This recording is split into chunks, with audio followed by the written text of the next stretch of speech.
दोस्तों अज गल करांगे साहिब किताब मंटो दी। मंटो जो 42 साल 8 महीने और 4 दिन की जिंदगी जी के ਸਾਹਿਤ ਨੂੰ ਇੰਨਾ ਮਾਲਾਮਾਲ कर गया कि जो मुकाम गालिब दा उर्दू शायरी च है वही मुकाम मंटो दा उर्दू फिक्शन च है। मंटो ने बहुत सारे अफसाने लिखे, नाटक लिखे, फिल्मां दियां कहानियां लिखियां, रेडियो वास्ते लिखिया, समाचार पत्रां या मैगजीनां वास्ते लिखिया। अदबी दुनिया च जदों भी मंटो का कोई नवा अफसाना आउंदा सी ते एक तरीके नाल तहलका मचा दिंदा सी। उहदे कुछ अफसाने उन्होंने अदालत तक लै गए, अश्लीलता के मुकदमे चले, 300 रुपये जुर्माना होया। जिस मुल्क ने मंटो नूं अदालत तक घसीटिया उस मुल्क ने बाद उसनूं सब तो वड्डा नागरिक सम्मान निशाने इम्तियाज बख्शिया। उन्होंने निशाने इम्तियाज नाल नवाजिया गया। मंटो ने बहुत सारे रेखा चित्र या संस्मरण भी लिखे। अज जिहड़ी असीं किताब की गल करांगे ये भी मंटो की एक संस्मरण है जिसका टाइटल है मीना बाजार। वाणी प्रकाशन ने इसनूं छापिया है और ये फिल्मी हस्तियां 8 फीमेल अदाकारां की गल कीती है मंटो ने। पूरी किताब बारे तो मैं नहीं दसांगा ताकि ये तुहाडी रुचि जो है किताब पढ़न की बनी रहे, लेकिन इन्हां च जो मुख जो किरदार जो मैं पहला भी दस्या है कि जो फीमेल्स किरदार ने, खास करके उस टाइम जो भी फीमेल करैक्टर जो फिल्मां च आउंदियां सी वो ज़्यादातर तवाइफां या तवाइफां दी बेटियां होंदियां सी। इन्हां विचों नरगिस, नूरजहां, के कुलदीप कौर, सितारा, पारो देवी, पूरा सरार नीना, परी चेहरा नसीम बानो, लतिका रानी। ये पूरा सरार क्यों लिखिया, परी चेहरा क्यों लिखिया, यदी कहानी भी ये बहुत ही इंटरस्टिंग है जो इस संस्मरण या किताब में दी गई है। सब तो पहला गल करते हैं नरगिस की। नरगिस भी तवाइफ की धी सी। जद्दन बाई जो तवाइफ सी उहदी बेटी सी और ये तो जुड़िया इस जदों संस्मरण च एक बड़ा मज़ेदार किस्सा है कि मंटो की घरवाली ते मंटो दीयां 2 सालियां ये बिना मंटो नूं दसे मंटो के किसी दोस्त तो नरगिस का नंबर ले लैंदियां हन ते उसनूं रोज़ फोन करके, उस टाइम लैंडलाइन सी, फोन करके ते मतलब कि एक गल्लां करदियां सी, बड़ियां इंटरस्टिंग गल्लां करदियां सी। कोई कहंदी सी मैं दुबई तो आई हाँ तुहानूं मिलन, कोई किस तरह दे नाल, कोई कहंदी मैं अंमृतसर तो तुहाडी बहुत वड्डी फैन हाँ तुहानूं मिलन आई हाँ। तो गल की है कि नरगिस का इन्नी ज़्यादा रुचि पैदा हो गई इन्हां तिन्नां च, एक मंटो की वाइफ और दोनों सालियां च। मंटो लिखता है कि इन्हां नूं वो जादू भरी मतलब कि जादू भरियां कुड़ियां कहंदी सी।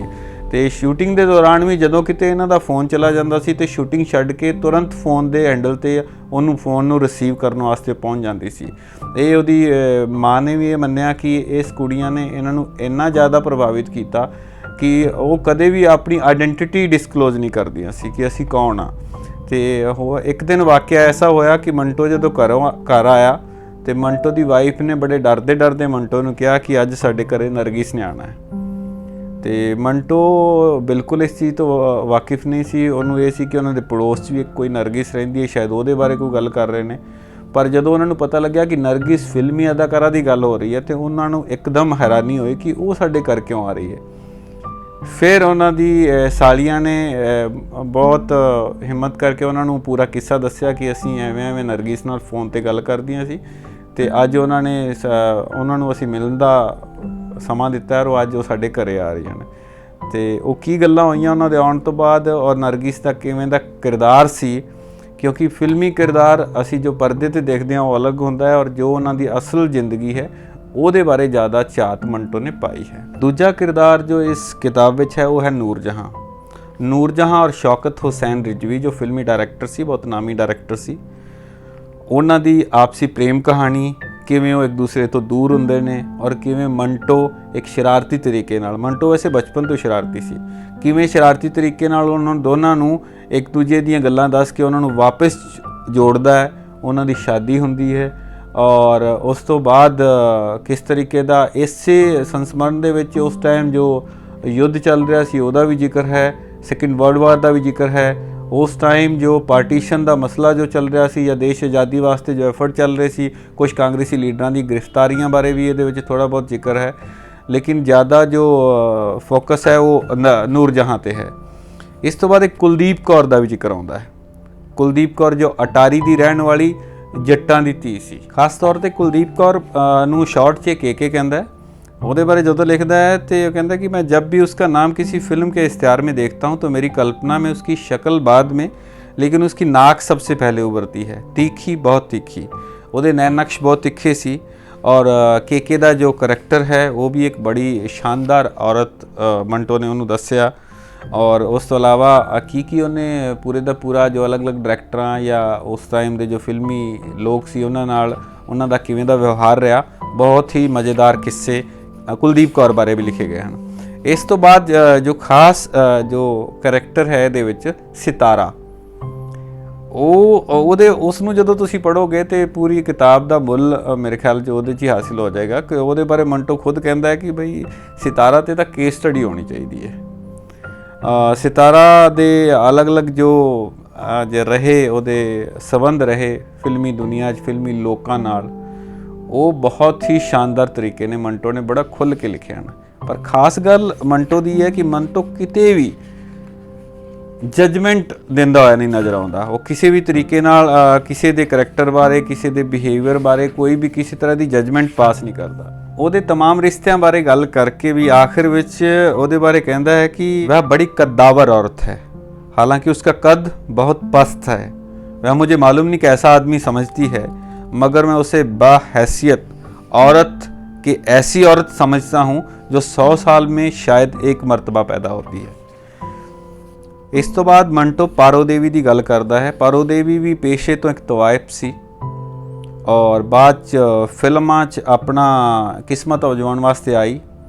और इसे संस्मरण दे विच अशोक कुमार की गल आउंदी है, दादा मुनी की। अशोक कुमार नाल मंटो की बहुत गहरी दोस्ती सी। किवें अशोक कुमार ते फिल्मी हीरोइना या फिल्मी जो फीमेल्स सी वो बहुत जान छिड़कदियां सी। पारो देवी नाल उन्हां दा किहो जिहा रिश्ता रहा और किन्ने संकोची सुभाव दे अशोक कुमार सी, ਉਹਦੇ ਬਾਰੇ ਇਸ ਸੰਸਮਰਨ ਦੇ ਵਿੱਚ ਬਹੁਤ ਸ਼ਾਨਦਾਰ ਤਰੀਕੇ ਨਾਲ ਮੰਟੋ ਨੇ ਲਿਖਿਆ। ਇਸ ਤੋਂ ਬਾਅਦ ਮੰਟੋ ਗੱਲ ਕਰਦਾ ਹੈ ਪੁਰ ਅਸਰਾਰ ਨੀਨਾ ਦੀ। ਪੁਰ ਅਸਰਾਰ ਜੋ ਸ਼ਬਦ ਹੈ ਉਹ ਹਿੰਦੀ 'ਚ ਕਹੋ ਤਾਂ ਰਹੱਸਮਈ।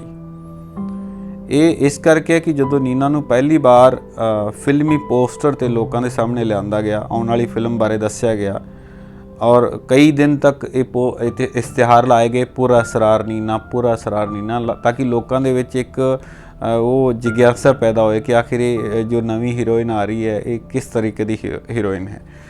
पुर असरार नीना ਉਹਦੇ अपने पति मोहसिन नाल रिश्तियां बारे बहुत शानदार तरीके नाल। नीना बड़ी रिजर्व नेचर की फिल्मां च मतलब कि नहीं काम करना चाहती सी, लेकिन जिथे उसकी मैरिज हुई मोहसिन और मोहसिन ते ओदियां जिहड़ियां भैणां सी जो इहदियां ननाना सी वो बहुत ज़्यादा एडवांस सोच वालियां सी और बहुत खुल के गल्लां करदियां सी। इनू बहुत बैकवर्ड भी कहिंदियां सी, लेकिन बाद च मोहसिन इनू जबरदस्ती फिल्मां च लैके आउंदा है और बाद च फिर की घटना हुंदी है किवें नीना किसी ते प्रभावित हो के और ਉਹਦੇ ਕੋਲ चली जाती है और मोहसिन नाल की वापरदा है वो सारी चीज़ां पुर असरार नीना विच तुहानूं पढ़न नूं मिलणगीਆਂ। इस तो बाद 7वां किरदार है परी चेहरा नसीम बानो। ये परी चेहरा भी बिल्कुल उस तरीके नाल है जिवें पुर असरार नीना।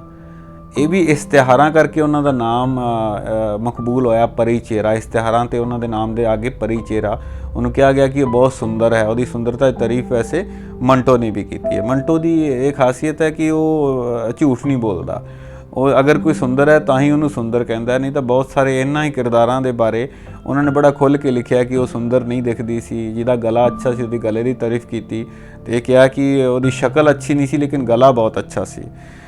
लेकिन परी चेहरा जो नसीम बानो है वो तारीफ करते हैं। नसीम बानो भी तवाइफ सी और तवाइफ की धी सी और ਉਹਦੀ ਜਿਹੜੀ ਮਾਂ ਸੀ ਉਹਦਾ ਨਾਂ ਸ਼ਮਸ਼ਾਦ ਸੀ और वैसे ਉਹਨੂੰ ਸ਼ਮੀਆਂ ਦੇ ਨਾਂ ਤੋਂ ਮਕਬੂਲ ਸੀ। ਇਸ ਸੰਸਮਰਨ ਦੇ ਵਿੱਚ बॉम्बे टॉकीज़ की गल ਹੁੰਦੀ। बॉम्बे टॉकीज़ ਨੂੰ ਚਲਾਉਣ ਵਾਲੇ ਹਿਮਾਂਸ਼ੂ ਰਾਏ ਦੀ ਜੋ ਆਕਸਮਿਕ ਜਾਂ ਜੋ ਉਹਨਾਂ ਦੀ ਮੌਤ ਹੋਈ, ਉਹਨਾਂ ਦੀ ਮੌਤ ਤੋਂ ਬਾਅਦ ਉਹਨਾਂ ਦੀ ਘਰਵਾਲੀ ਤੇ ਉਹਨਾਂ ਦੇ ਮੈਨੇਜਰ ਵਿੱਚ ਜੋ ਲੜਾਈ ਹੋਈ, ਉਹੀ ਮੈਨੇਜਰ ਨੇ ਬਾਅਦ ਵਿੱਚ ਨਵੀਂ ਫਿਲਮ ਕੰਪਨੀ ਫਿਲਮਿਸਤਾਨ ਦੇ ਨਾਮ ਤੋਂ ਸ਼ੁਰੂ ਕੀਤੀ, ਜਿਹਦੇ ਵਿੱਚ ਬਾਅਦ 'ਚ ਮੰਟੋ ਨੂੰ ਕੰਮ ਕਰਨ ਦਾ ਮੌਕਾ ਮਿਲਿਆ। ਇਸੇ ਕੜੀ 'ਚ ਜੋ ਆਖਰੀ ਕਿਰਦਾਰ ਲਤਿਕਾ ਰਾਣੀ ਹੈ ਉਹਦੇ ਬਾਰੇ ਮੰਟੋ ने बड़ी बेबाकी नाल शुरुआत 'ਚ लिखा कि वह खूबसूरत नहीं थी। और लतिका रानी की जो खासियत है कि वो बहुत शरीफ या भोली नज़र आती सी और ये सी 8 ਦੇ 8 किरदार। इस तो इलावा भी दादा मुनी अशोक बारे मंटो गल करते हैं, प्राण बारे गल करते हैं, प्राण और कुलदीप कौर के रिश्ते बारे गल करते हैं कि उन्हों का आपसी किस तरीके का मित्रता का रिश्ता सी और प्राण जिस तरीके की जिंदगी ऐशो आराम वाली जिंदगी लाहौर च जिंदा सी ਉਹਦੇ बारे भी बड़ा तफसील नाल लिखा गया है।